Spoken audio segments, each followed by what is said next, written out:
11 की एक्सरसाइज है, नाम क्या है? वर्तों से संबंधित क्षेत्र। अच्छे से ध्यान दे लेना सारे के सारे, ठीक है ना। एक्सरसाइज का नाम है वर्तों से संबंधित क्षेत्र। अपने आएगी ये 5 नंबर की। बोर्ड क्लास में कितने नंबर की आएगी? 5। सबसे पहले तो है इसके क्षेत्रफल।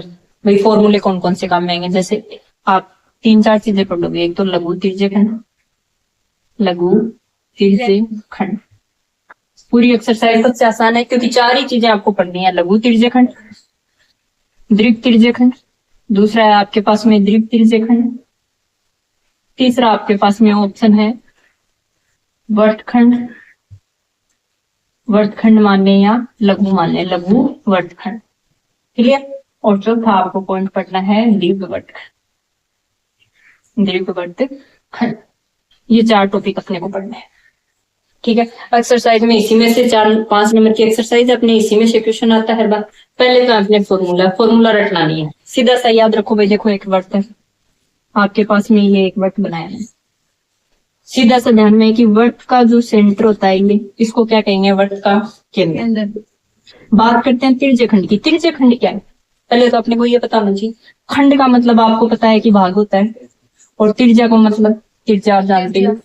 तिर्यकखंड पढ़ रहे हैं अपन के। एक चीज याद रखना, अपन इस एक्सरसाइज में ओनली बेसिक देख रहे हैं। क्या देख रहे हैं? कि फॉर्मूले के हैं, क्वेश्चन कैसे आते हैं। सारे क्वेश्चन नहीं कर रहे हैं, कुछ कुछ करेंगे। तो देखो क्या होगा, ये क्या हो जाएगा? केंद्र। अपने को क्या पढ़ना है? तिर्यकखंड। सबसे पहले पता होना चाहिए तिर्यकखंड क्या होता है। तिर्जा से बनने वाला खंड यानी तिर्जा से बनने वाला भाग क्या कहलाएगा? तिर्यकखंड।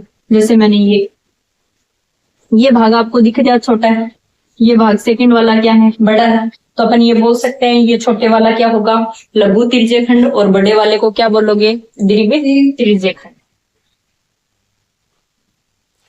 ये क्या कहलाएगा आपके पास में? लघु तिर्यकखंड। अगर आप इंग्लिश में देखना चाहें तो इसको क्या बोलोगे? ये लघु तिर्यकखंड, ये है आपके पास में दीर्घ तिर्यकखंड। यानी सीधा सा याद रख लेना, बड़े वाला भाग क्या कहलाएगा? दीर्घ तिर्यकखंड। अगर आप देखें इंग्लिश में तो माइनर सेक्टर, छोटे वाले को माइनर सेक्टर बोल देंगे और बड़े वाले को क्या बोल देंगे? मेजर। क्लियर? अब आपके पास में इससे संबंधित एरिया पूछेगा, मान लो इसका फॉर्मूला निकालना है। अगर लघु तिर्यकखंड पूछेगा तब आपको क्या निकालना है? ये वाला एरिया है, इसके बारे में पूछना चल रहा है। और एक्सरसाइज का नाम भी यही है कि वर्तों से संबंधित क्षेत्रफल। अगर दीर्घ तिर्यकखंड पूछेगा तो आपको ये अन्य भाग, जो बड़ा वाला भाग बचा है, ये निकालना है। फॉर्मूला कैसे याद रखोगे? देखो जैसे अपने नंबर आते हैं वैसे ही अपन लिखते हैं। जैसे टोटल एंगल ये बनता है, ये कितना बनता है? 360। अब 360 में से ये जो एंगल अगर लघु पूछा है ना, तब तो लघु वाला देख लो, और दीर्घ पूछा है तब दीर्घ वाला देख लो। अपने को पूछा कौन सा है? लघु। तो लघु के लिए ये वाला जो एंगल होगा इसको क्या बोलोगे? थीटा। ये थीटा किस में से है? इस टोटल में से ही तो है। तो क्या लिखेंगे? थीटा बटा 360। और वर्ग का क्षेत्रफल क्या होता है? पाई आर स्क्वायर। पूरे का क्षेत्रफल क्या होता है? पाई आर स्क्वायर। तो गुणा में क्या आ जाएगा आपके पास में? पाई आर स्क्वायर। और ये किसका फॉर्मूला आ जाएगा? लघु वर्त तिर्यकखंड का, सॉरी तिर्यकखंड का। ये किसका फॉर्मूला है? लघु तिर्यकखंड। अब बात करते हैं दीर्घ तिर्यकखंड की। किसकी बात कर रहे हैं? दीर्घ तिर्यकखंड की। और दीर्घ तिर्यकखंड कौन सा? यानी बड़े वाला भाग। बड़े वाला भाग है तो इस छोटे वाले को छोड़ दो। छोटे वाले को छोड़ेंगे तो टोटल 360 है। 360 में से अगर ये थीटा छोड़ दें तो अपने पास में कौन सा आएगा? ये वाला आएगा, बाहर वाला। भाई ये अपने पास में थीटा है तो ये अंदर अलग बचा, ये कितना हो जाएगा? 360 माइनस थीटा।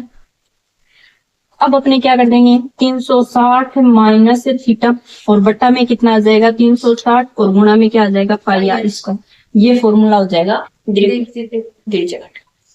क्वेश्चन ज्यादातर शॉर्ट में पूछेगा तब लघु तिर्यकखंड का पूछेगा, वरना किसका पूछेगा? दीर्घ तिर्यकखंड का। ये इतनी चीजें याद रह जाएंगी सबके। क्लियर है ना? अब देखते हैं अपन वर्तखंड के लिए। बात किसकी कर रहे हैं? वर्तखंड के। अब वर्तखंड के फॉर्मूले भी आपको याद रखें। तो वर्तखंड के लिए क्या करोगे? जैसे ये एक वर्त है, वर्तखंड का मतलब आप समझ रहे हो वर्त का भाग।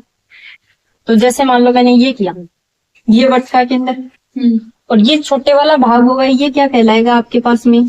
लघु वर्तखंड। इसको क्या बोल दोगे? लघु वर्तखंड।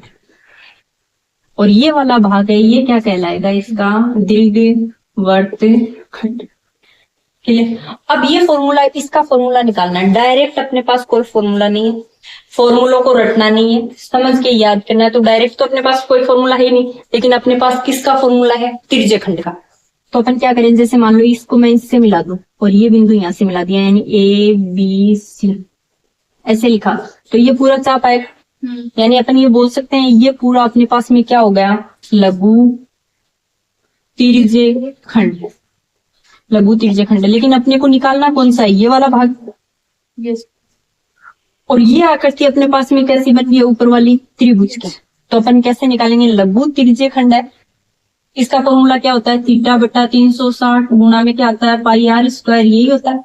तो अपन क्या करेंगे, इस वर्तखंड को निकालने के लिए, यानी अपने पास में फॉर्मूला बन जाएगा लघु वर्तखंड का, लघु वर्तखंड, और इसका फॉर्मूला बन जाएगा अपने पास में जो ये वाला फॉर्मूला है त्रिज्यखंड, इसमें से क्या घटा देंगे, त्रिभुज का क्षेत्रफल, यानी थीटा बटा 360 पाई आर स्क्वायर, और माइनस क्या कर देंगे, त्रिभुज ए बी सी का क्षेत्र, ए बी सी का क्षेत्र। अब देखो क्षेत्रफल के लिए क्या करेंगे, जब भी आपको बोर्ड क्लास में क्वेश्चन पूछेंगे, आपकी बुक में इतने ही एंगल है, यहाँ थीटा का मान वर्तखंड देगा ना, तब या तो पूछेगा 60 का कि एंगल क्या है यहाँ 60, या पूछेगा 90 का, और या पूछेगा 120, ये पूछेगा। ये तीनों से अपन बाद में निकालना सीख लेंगे लघु वर्तखंड के लिए। अब बात करते हैं दीर्घ वर्तखंड के लिए, यानी बड़े वाले भाग के लिए। तो दीर्घ वर्तखंड का तो फॉर्मूला डायरेक्ट याद रख लेना, दीर्घ वर्तखंड, और उसका फॉर्मूला क्या हो जाएगा, अपने पास पूरे वर्त में से ये छोटा वाला भाग है ये घटा देंगे, क्योंकि अगर पूरे वर्त में से ये वाला भाग घटाएंगे तो अपने पास ये वाला भाग बचेगा। तो अपन क्या कर देंगे, दीर्घ वर्तखंड, इसका फॉर्मूला क्या हो जाएगा कि वर्त का क्षेत्रफल, वर्त का क्षेत्रफल क्या होता है, पाई आर स्क्वायर। तो डायरेक्ट लिख सकते हैं पाई आर स्क्वायर, और माइनस क्या कर देंगे, लघु वर्तखंड का क्षेत्र। इसके अलावा कोई क्वेश्चन नहीं आएगा आपके एग्जाम में, या तो आपको पूछेगा लघु त्रिज्यखंड, या पूछेगा दीर्घ त्रिज्यखंड, या पूछेगा वर्तखंड, या दीर्घ वर्त। चार चीजें तो ये याद रहेगी, फॉर्मूले याद रह गए, त्रिज्या से निकाल लोगे त्रिज्यखंड के लिए, दो फॉर्मूले, दो वर्तखंड के लिए। तीसरा कई बार वो पूछ लेता है चाप की लंबाई। एक क्वेश्चन आपके पास में आता है कि चाप की लंबाई। क्वेश्चन कैसे आएगा, जैसे आपके पास में एंगल दे देगा कि 60 का एंगल बन रहा है, 10 रेडियस है, यानी रेडियस का मान कितना है 10, यानी त्रिज्या का मान कितना है 10, थीटा का मान आपके पास में 60 दे दिया, आप पूछ लेगा चाप की लंबाई ये वाली। तो इसके लिए क्या होता है, देखो अपने पास फॉर्मूला सीधा से याद रखना, एंगल तो वही है, तो थीटा बटा 360 तो रहेगा ही रहेगा, क्योंकि ये थीटा किस में से आ रहा है, 360 में, और पाई आर स्क्वायर। जब क्षेत्रफल पूछे तब याद रखना फॉर्मूले में आएगा पाई आर स्क्वायर, और जब चाप की लंबाई पूछे तो चाप की लंबाई आती है वर्त की परिधि पे, और परिधि का फॉर्मूला होता है 2 पाई आर। कोई भी फॉर्मूला रटना नहीं है, डायरेक्ट याद रख लेना, लघु त्रिज्यखंड, दीर्घ त्रिज्यखंड, लघु वर्तखंड और दीर्घ वर्तखंड, ठीक है। माइनर सेक्टर, मेजर सेक्टर, और आपके पास में मेजर सेगमेंट और माइनर सेगमेंट। वर्तखंड को क्या बोल देंगे, सेगमेंट, उससे याद रख लेना। एक अपने पास में ये चाप की लंबाई। उसके अलावा अगर शॉर्ट में क्वेश्चन पूछेगा एबस में, तो पूछता है घड़ी वाले क्वेश्चन कि 1 मिनट की सुई है वो कितने डिग्री का एंगल बनाती है। तो देखो कैसे है बोर्ड में, और क्वेश्चन कैसे पूछ सकता है आपके पास में घड़ी की सुई वाले। जैसे एक क्वेश्चन में दे भी रखा है कि एक घड़ी की मिनट की सुई जिसकी लंबाई 14 सेंटीमीटर है। आपको क्या कहा, घड़ी की जो सुई है उसकी लंबाई आपके पास में 14 सेंटीमीटर है। बुक का एक क्वेश्चन है, 3 नंबर का क्वेश्चन है 11.1 में, ठीक है। इस सुई द्वारा 5 मिनट में रचित, 5 मिनट में जो रचित क्षेत्र है वो बताना है। क्षेत्र आपको क्या बताना है, ज्ञात करना है। तो अब कैसे निकालोगे, वो मान लो ये घड़ी आपके पास में, यहां से लेके 12 और यहाँ 6, 3, 9 ऐसे बन जाएगा। आपको क्या कहा है, घड़ी की जो सुई है ना उसकी लंबाई कितनी है, 14 सेंटीमीटर, यानी आपके पास में ये रेडियस होगी। जो सुई की लंबाई देगा वो किसका मान है, त्रिज्या का, यानी त्रिज्या अगले ने कितनी दे दी है, 14 से। शॉर्ट क्वेश्चन में ऐसे ही पूछेगा। अब पूछा है 5 मिनट में कितना क्षेत्र, 5 मिनट में कितना होगा, ये सुई यहाँ से जाके कहाँ तक चली जाएगी, यहाँ 12 पे। 5 मिनट कब होंगे, जब सुई, घड़ी की सुई है वो कहाँ पे पहुंच जाए, 1 पे। यानी अगला आपसे ये पूछना चाह रहा है कि ये क्षेत्र कितना होगा। अब आपके पास में त्रिज्या का मान तो डायरेक्ट है ही, कितना दे रखा है, 14। आपको निकालना आना चाहिए ये थीटा का मान। ये थीटा का मान निकालने के लिए आप सीधा सा याद रखना, ये थीटा पूरा टोटल जो कोण होगा वो 360 360 मिनट की सुई है। अब मिनट की सुई मान लो यहाँ से चलेगी, 360 डिग्री का कोण कब बनाएगी, जब वो यहाँ से स्टार्ट होके वापस यहाँ आए। मिनट की सुई यहाँ से स्टार्ट हुई, वापस 12 से स्टार्ट हुई, वापस घूम के 12 पे आ गई, तो वो कितना एंगल बनाएगी, 360। और यहाँ से वापस यहाँ पे आएगी तो कितने मिनट लगेंगे, 60 मिनट। अपन क्या बोल देंगे, 60 मिनट में घड़ी की सुई है, घड़ी की सुई द्वारा बनाया गया कोण कितना होगा, 360।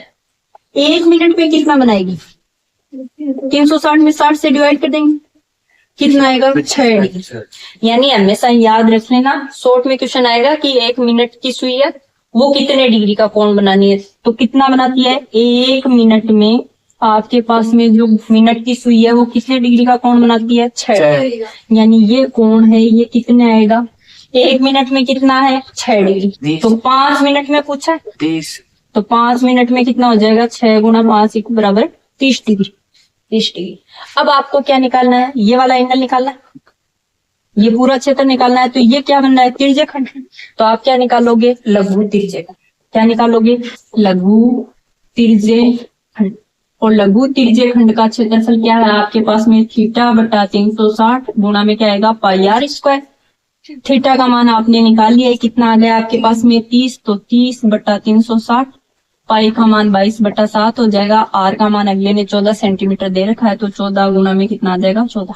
इसको सोल्व कर देना, ये इससे कैंसिल हो जाएगा, 0 से 0 कैंसिल, इसको कैंसिल करोगे बाद यहाँ आपके पास में 7 इससे कैंसिल हो जाएगा 2, और ये 2 इससे कैंसिल 6, फिर इसको वापस कैंसिल कर दो, यहाँ 3 आ जाएगा, यहाँ कितना आ जाएगा, 11 आएगा। ये कितना बन जाएगा आपके पास में, 154 बट्टा में कितना आ जाएगा, 3।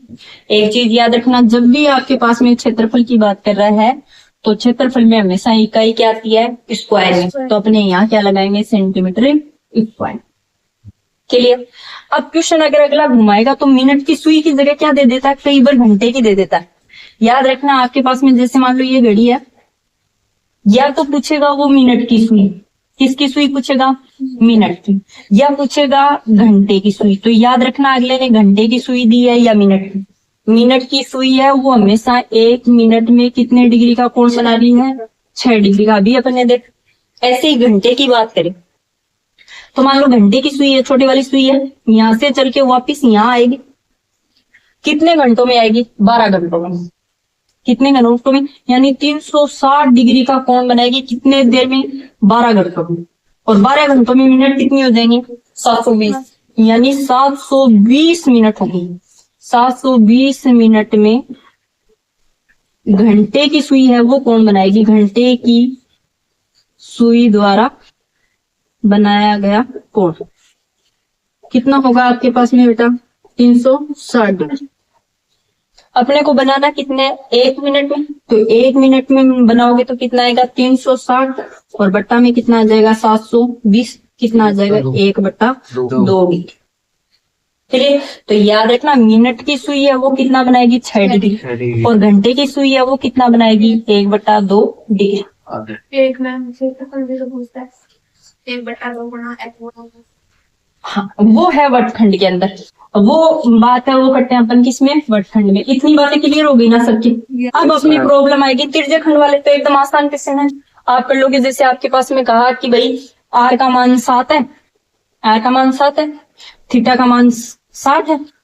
आपको लघु तिर्यक खंड पूछे चाहे दीर्घ पूछे, सीधा सा लघु तिर्यक खंड पूछेगा।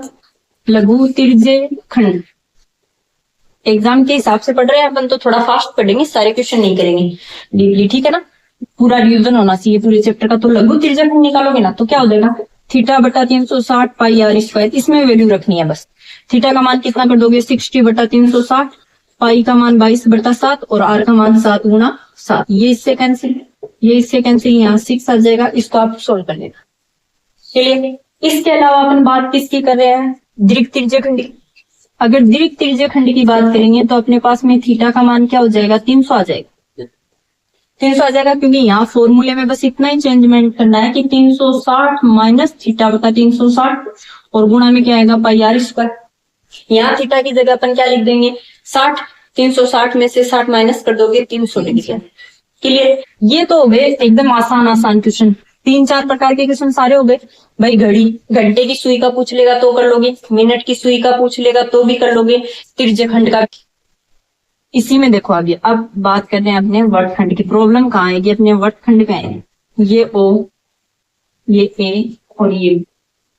अगर इस पूरे एरिया की बात करें भाई, पूरा अपने को निकालना है यहाँ से लेके, अगर मैं ये पूरे की बात करें तब तो ये क्या है अपने पास में पूरा त्रिज्यखंड है।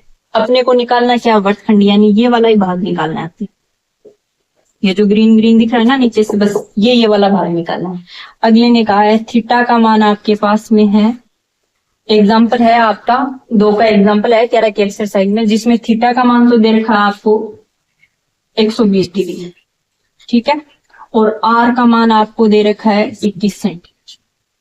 ये यानी आपके पास में ये जो आर है ये दे रखी है 21 सेंटीमीटर, और ये जो कोण बन रहा है यहाँ ये अपने को दे रखा है 120 मीटर, सॉरी 120 मीटर नहीं 120, ठीक है। अब अपने को करना क्या है, ये वाला भाग निकालना है लघु वर्तखंड के लिए। तो इसमें सबसे पहले अपन क्या निकालेंगे, लघु वर्तखंड। तो क्या लिखोगे, लघु वर्तखंड का क्षेत्रफल, लघु वर्तखंड का क्षेत्र। और फॉर्मूला क्या होता है आपके पास में कि पहले तो आपको त्रिज्यखंड, तो त्रिज्यखंड अगर आपको नहीं निकालना है तो कोई क्वेश्चन नहीं कर पाओगे, क्योंकि चाहे आपको त्रिज्यखंड लघु पूछे, चाहे दीर्घ पूछे, चाहे वर्तखंड पूछे और चाहे दीर्घ वर्तखंड पूछे, सब में आपको त्रिज्यखंड तो निकालना आना चाहिए। तो आप क्या करोगे, क्या होगा त्रिज्यखंड का क्षेत्रफल, क्योंकि त्रिज्यखंड का क्षेत्रफल यानी पूरा एरिया आ जाएगा, ये पूरा एरिया आ गया। और इसमें से माइनस क्या कर दोगे, ये ऊपर वाला भाग है ना ओ ए बी, तो आप क्या कर दोगे माइनस त्रिभुज ओ ए बी का क्षेत्रफल। अब अपने पास में ये तो डायरेक्ट है कि भाई अपन त्रिज्यखंड तो निकाल लेंगे सीधा सीधा, क्योंकि पहले एक साइड में निकाल के देख लो, लघु त्रिज्यखंड है वो आराम से निकल जाएगा। कैसे निकलेगा भाई, थीटा बटा 360 गुणा में पाई आर स्क्वायर हो जाएगा। आप कर दोगे थीटा का मान कर दोगे 120 बटा 360, पाई का मान भी आपके पास में है 22/7 गुणा 21 गुणा 21। बात रही इसकी निकालने की, ये जो त्रिभुज का क्षेत्रफल है, अगर यहाँ 90 डिग्री होता है तब तो अपन सीधा निकाल देते हैं कि 1/2 गुणा आधार गुणा ऊंचाई, ठीक है ना। अब अपन कैसे करते हैं 1/2, इसके लिए अगर 90 डिग्री होता है तो आधार कितना होता है, ये 21, और ऊंचाई भी कितनी हो जाती है 21। ये एग्जाम्पल है तो बुक में देख लेना, इसको मैं थोड़ा डीपली पूरा एक्सप्लेन कर देती हूँ आपके पास में कैसे किया है इसको।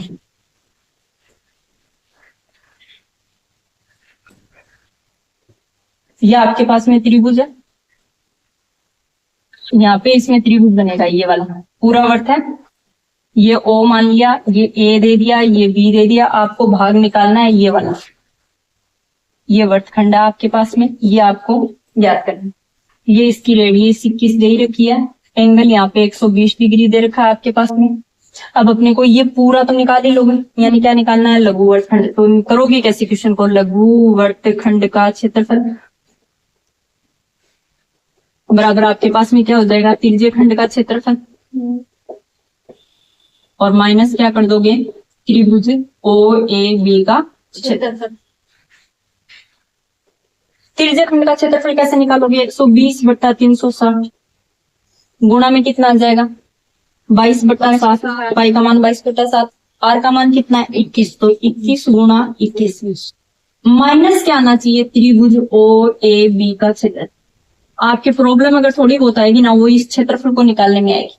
क्षेत्रफल निकालने के लिए अपने को 3 ही कंडीशन देता है, या तो यहाँ कौन देगा 120, या देगा 90, या देता है 60, ठीक है ना। 60 देता है तो 60 के लिए अपने पास में सीधा सा है कि जब एंगल 60 दे रखा है तो कौन सा कोण बनेगा, समबाहु त्रिभुज। और समबाहु त्रिभुज का क्षेत्रफल कैसे निकालते हो, √3/4 गुणा में क्या होता है भुजा स्क्वायर, और भुजा कितनी होगी जितनी इसकी त्रिज्या, यानी यहाँ 60 डिग्री का कोण बने तब तो इससे कर देना। अगर यहाँ 90 डिग्री का कोण बने तब कौन सा बनेगा समकोण, तो क्या लिख दोगे समकोण त्रिभुज का क्षेत्रफल।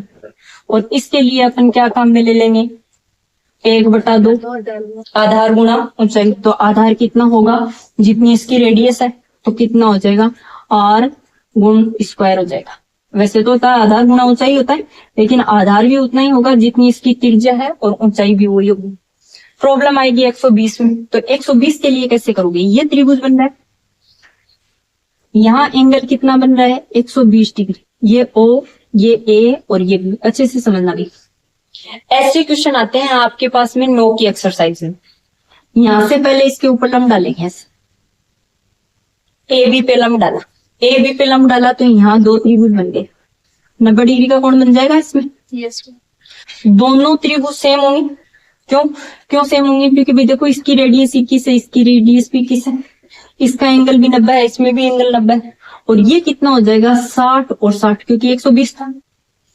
अब अपन इस एक त्रिभुज का क्षेत्रफल निकालें। जैसे ऐसे सी नाम दे दिया, अपन ऐसे कर सकते हैं कि त्रिभुज ओ ए बी का क्षेत्रफल है, यानी इस पूरे का क्षेत्रफल है, वो बराबर होगा इस त्रिभुज के क्षेत्रफल को 2 से गुणा कर दें, यानी 2 गुणा क्या कर दें त्रिभुज ए ओ सी का क्षेत्रफल, यही। और ए ओ सी का क्षेत्रफल निकालेंगे तो वो कैसा बन रहा है समकोण त्रिभुज। तो 2 और गुणा में क्या हो जाएगा, ए ओ सी 90 है, ये वाला 90 डिग्री का बन रहा है समकोण, तो क्या हो जाएगा 1/2 गुणा आधार गुणा ऊंचाई, ये बनेगा। यानी आधार तो क्या हुआ ए सी और ऊंचाई क्या हुआ ओ सी, यानी एक तो अपने को ए सी की वैल्यू चाहिए, एक अपने को ओ सी की वैल्यू चाहिए। अब ऐसे वैल्यू कहां से निकालना? ऐसे क्वेश्चन आते हैं आपके पास में 9 की एक्सरसाइज है, उसमें की त्रिभुज दिया, त्रिभुज में एक एंगल दे दिया 60, 90 तो है ही है, और ये अपने पास में दे दिया 21, ये क्या बना ओ ए सी। जब आपके पास में 8.8 पढ़ते हो उसमें भुजाएं 2 देता है, 2 भुजाएं देता है, तो आप पाइथागोरस प्रमेय लगा दो, यानी ये 21 है, अगर एक भुजा और देता तो तीसरी भुजा निकाल देते पाइथागोरस प्रमेय से। अब इसमें एक भुजा दे रखी है और एक क्या दे रखा है एंगल, यानी कोण दे रखा है आपको। जब एक भुजा दे रखी है, एक कोण दे रखा है, तो अपने पास में फॉर्मूला है ना लाल बटे का, इस वाले फॉर्मूले से अपन मान निकालते हैं। मान किसका निकालना है अपने को? इसका आधार का, आधार का निकालना है। एक तो ये आधार है अपने पास में, इसका मान निकालना है, एक अपने पास में किसका मान निकालना है इसका। एंगल ये है 60 है, तो 60 के सामने वाली भुजा क्या होगी लंब, यानी ये तो क्या हो गया लंब, ये क्या हो गया कर्ण, और ये क्या हो गया अपने पास में आधार। एक तो अपने को आधार चाहिए, एक अपने को क्या चाहिए लंब, यही है। अब कैसे निकालोगे लंब? अपने को भुजा वो लेनी है जो एक तो अपने को ज्ञात करनी हो और एक अपने को दे रखी हो। दे कौन सी रखी है? कर्ण दे रखा है। ज्ञात कौन सा करना है? लंब। तो कर्ण और लंब में संबंध किस में है? लंब और कर्ण किस में है? साइन थीटा में। पहला मान साइन का होता है तो साइन थीटा में, तो अपन क्या लिखेंगे साइन थीटा, और साइन थीटा बराबर क्या हो जाएगा L/A। साइन थीटा, थीटा का मान कितना है 60, तो अपन क्या लिख देंगे साइन 60 डिग्री बराबर L/K। L का मान कितना है अपने पास में AC, AC अपने को ज्ञात करना, तो AC और बट्टा में कर्ण का मान 21। साइन 60 का मान कितना है अपने पास में √3/2। ये 21 इधर अपोन में है, इधर जाएगा मल्टीप्लाई में, तो कितना हो जाएगा 21 बराबर AC। यानी AC की वैल्यू है वो अपने पास में कितनी आई √3/2 और गुणा में 21 ये आ जाएगी। ऐसे ही अब अपन कौन सा निकालना है? ये आधार निकालना है। आधार और कर्ण किस में है? कोस में। अब फॉर्मूला कौन सा लगाएंगे? कोस का। तो क्या हो जाएगा कोस 60। कोस 60 बराबर क्या हो जाएगा आधार बटा कर्ण। आधार अपने पास में क्या है OC, तो अपन क्या लिखेंगे OC बटा में कर्ण। कोस 60 का मान कितना है अपने पास में 1/2। OC का मान कितना है अपने पास में OC है, तो OC और कर्ण का मान कितना है 21, तो 21 इधर चला जाएगा 21/2 बराबर OC ये होगा। अब अपने पास में OC का भी मान आ गया, AC का भी मान आ गया, यहाँ रख दें इस फॉर्मूले में, यहाँ पे कर रहे थे।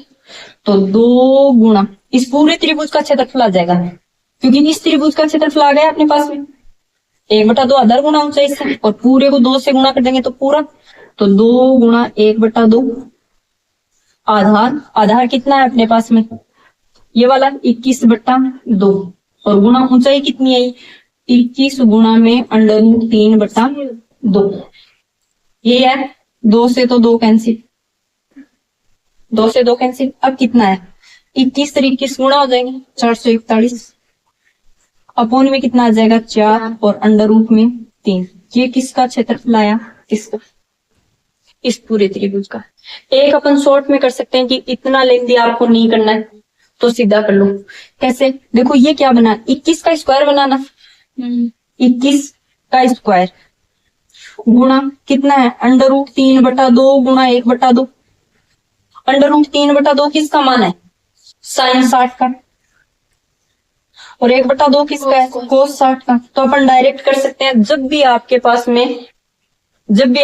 में यहाँ एंगल दे दे 60 120, तो सीधा हमेशा याद रखना त्रिभुज का क्षेत्रफल कैसे निकालना है, एक ही लाइन से याद रख लेना। यहाँ अगर 120 आ जाए तो 120 का आधा कितना होता है, 60। तब तो आप यहाँ त्रिभुज का फॉर्मूला है वो लगाना, r² sin θ/2 और cos θ/2। r का मान कितना आएगा, 21 गुणा 21 और गुणा sin थीटा यानी थीटा कितना है, 120, तो sin 60 हो जाएगा, sin 60 और गुणा में कितना आ जाएगा, cos 60। 21 को 21 से गुणा करोगे 441, sin 60 को गुणा करोगे तो sin 60 की वैल्यू क्या आएगी, √3/2 और cos 60 की वैल्यू भी कितनी आएगी, 1/2। तो वो का वो आंसर आया जो अपन ने ऐसे किया था। ये इसलिए बताया क्योंकि ये 9 की एक्सरसाइज में आएगा। अगर आपके पास में यहाँ 90 है ना, तब भी आप ये कर सकते हो। 90 आएगा तो 90 का आधा कितना हो जाएगा, 45। तो यहाँ कितना हो जाएगा, r² sin 45 और cos 45। इससे त्रिभुज का क्षेत्रफल निकाल लेना। अगर यहाँ पे 60 आ जाए, 60 का आधा कितना हो जाएगा, 30। तब आप क्या निकालोगे, r² sin 60 का आधा 30 है ना, तो sin 30 और cos 30 कर लोगे। सारे क्वेश्चन क्लियर हो जाएंगे ना? Yes ma'am. इससे आगे का अपन कल करेंगे, ठीक है।